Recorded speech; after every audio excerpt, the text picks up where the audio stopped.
Mécontent des commentaires de la professeure de danse lors des évaluations de la semaine, Axel l'a confronté dans la quotidienne de la Star Academy diffusée ce vendredi 1er décembre. La pilule a du mal à passer.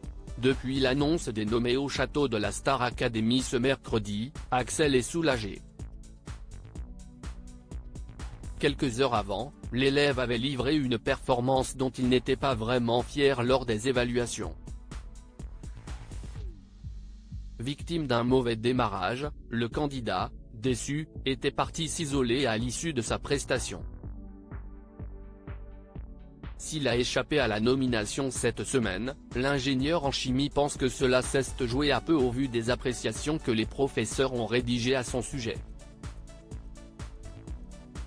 En les découvrant, le jeune homme s'est remis en question et attendait impatiemment de pouvoir confronter l'un d'entre eux.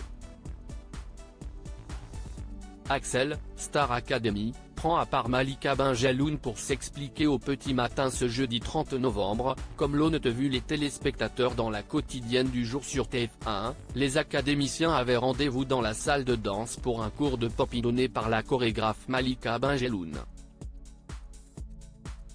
Le but étant, comme lors des examens, de lâcher prise. Chose que, cette fois-ci, Axel a parfaitement réussi. Toutefois, au terme de la session, le chimiste fraîchement diplômé s'est entretenu en privé avec la professeure qui, la veille, lui avait laissé sur le tableau « Tu as un côté trop scolaire. Tu te libères en danse. Mais il va falloir sortir des sentiers battus pour faire la différence. Ça manque de folie tout ça ». Le jeune homme, n'ayant pas tout compris, lui a demandé de plus amples explications. Malika Benjeloun souhaite que le candidat soit moins calculateur. Ça, si est un commentaire de professeur qui est frustré. Tu sais, moi, quand on me dit que j'ai un côté trop scolaire, ça veut dire que ce que tu fais si est génial, mais moi je veux voir ton côté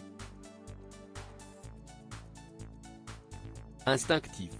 Si est comme si, moi, tu me lances dans le cours et on me prépare, on me dit tout ce que je dois dire, a décrit l'experte en hip-hop et danse moderne.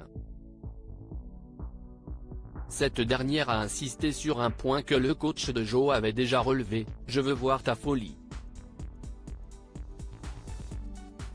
Quand on vous dit de sentir des sentiers battus si est qu'on vous demande de ne plus faire attention à ce que pensent les autres. » L'artiste en herbe semble avoir bien compris et mieux accepté ces nouvelles critiques. « Cet entretien me fait un bien fou. Si est vraiment un bon bol d'air frais, si est exactement ce dont j'avais besoin pour me requinquer. Je ne suis pas nommé, j'ai un bête de prime qui m'attend, donc il faut que je défonce tout et la semaine prochaine je retrouverai le top 3. » Les mots de Malika sont tout ce dont j'avais besoin à ce moment-là.